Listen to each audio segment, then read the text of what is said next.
have another Yahoo China. So, worry me a lot. I don't know when I will stop worrying, but it will keep on worrying. And the second thing is that Alibaba encourage competition. Funny thing is that we have B2B, we have 80% market share in China. B2C and C2C, we have 85% market share in China. Alipay, we have 60% market share in China. So we have we are the largest in China. I think it's not healthy. What we believe is ecosystem. I believe if everybody is very poor and you are the only rich people in the village, you will be killed. So try to make everybody rich and you are slightly rich, then you have the chance to survive. So we have found that encouraging competition. We try to help more competition, more internet companies involved in China to compete. And third, whether you can sell I think today Alibaba website, you can sell almost everything. But must be legal. Must be legal. Otherwise, I mean, you can sell, we know there are a lot of Peru business people selling things to New Zealand, Australia, and China. And I come here not to sell China products to Peru. I want Peru products to be sold to other part of the world. We have 12 million small business outside China using Alibaba site to do import-export business. So any business here, if you want to try the Alibaba site, from today on, we will look on it. We will try our best to support.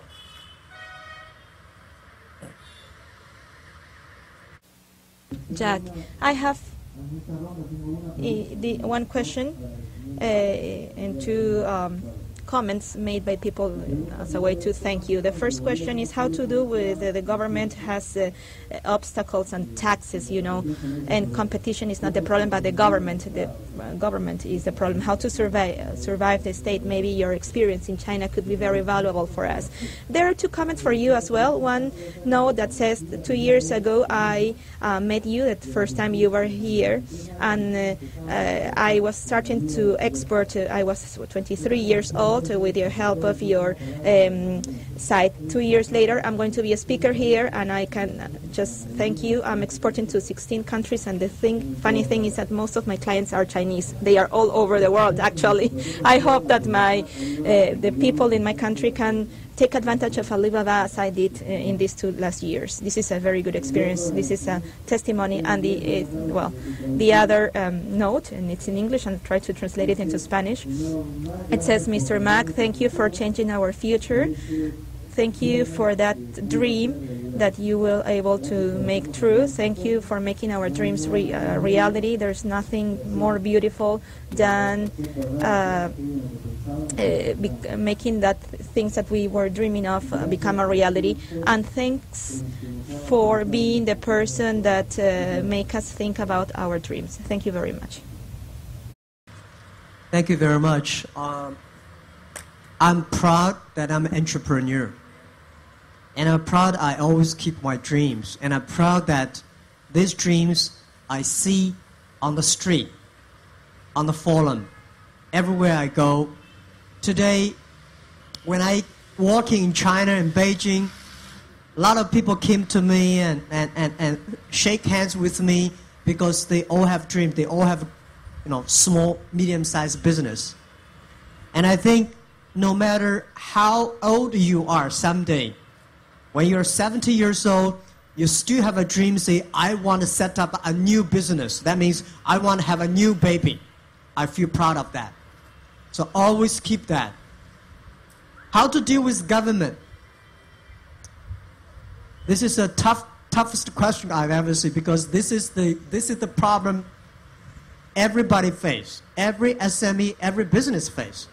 But to me, I think it's not easy to be a government officer, because their job is to distribute. Our job is to create value. So it's always difficult. 10 years ago when I start internet in China, I believe internet is new to any government. So I try my best, be friends of the government. Listen to them, talk to them, communicate them, one-on-one, tell them how I can. But I never do business with them. As I said, in love with them, but don't marry them. Don't do business with them. If you do business with them, you will get into trouble. If you love them, make them love you. That is the very, very important. So spend time, communicate with them. About the tax issues, I always, again, fighting for the SMEs. I want the government to lower the tax for SMEs because SMEs are solving the job problems. SMEs are really create innovation engines for the country.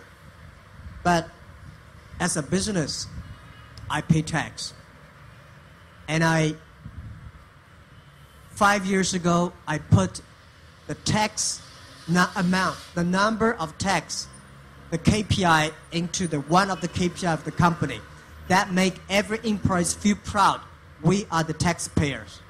So I think, listen, work, love, don't do business. That's my suggestion.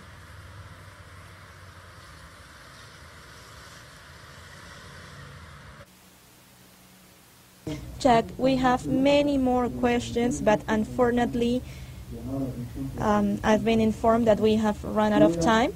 I am going to, well, in this last round of questions, I would like to ask 3 questions that were made in our blog. There are many people, not only those that are here, but there are many people hearing you or participating through the blog, and I think that it's important to have these questions from the blog. The first one is, we have heard you to say many times that you are not good with technology, so why did you decide to work with technology, to make businesses with technology? The second one is, what is the secret of Alibaba? Why do you have so many people, and despite the risk they use this channel, why do you have so many people there? And the third one is, are we continuing in a crisis? Are we still in a crisis, in a world crisis? Do you think we're still in a crisis if the world economy is not healthy yet? And do you believe that China could help the economy to defeat the crisis? Thank you. Well, I continue to say I'm not technology guy. Yes, I'm not technology guy. Because I do not know technology, I respect people who know technology. And the second thing is that why I'm working on technology. I call myself a lucky person. I happen to be there. Today, when I read a lot of newspapers, magazines, they say, Jack, what a vision you have. You're so smart. 10 years ago, you said internet is good. So you focus on internet. Today, you're successful. No. Tell the truth. I'm like a blind man riding on the back of blind tiger. It's just lucky. Just like a blind cat happened to find a black rat. So it was lucky that made me the difference. But we succeed because of luck. But we never use luck to succeed. We try to make more young people to focus on technology. And next thing is that you ask about the world crisis. I believe this world will never ever leave the crisis. We are either in the crisis or on the way to the crisis. Human being, we never expect that we will leave the crisis. We have to get used to it. Because today when you have financial crisis, tomorrow you have earthquake, the other you have tsunami, all kinds of crises coming every day. Human being must be strong. I believe if the situation is good, you may not be good. If the situation is bad, you still have the chance to be good. Wonderful time have terrible companies. Terrible time have wonderful companies. And most of the greatest companies all survive from the crisis. So my belief is that don't expect this world there's no crisis.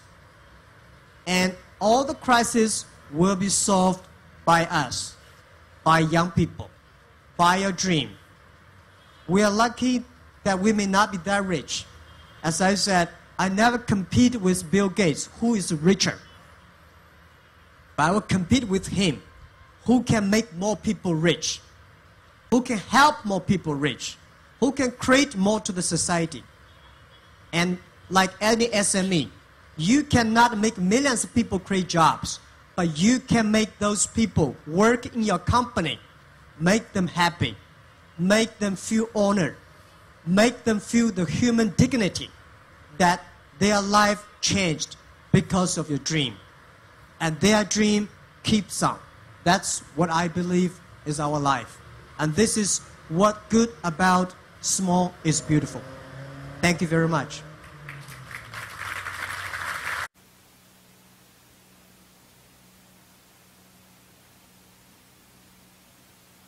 Thank you very much, Jack, for this second visit to Peru, 24 hours flying to make it here. I think that you are in some way captivated by our country, and I hope that you can have other opportunities to come to talk to us. Please, a round of applause for Jack. Thank you.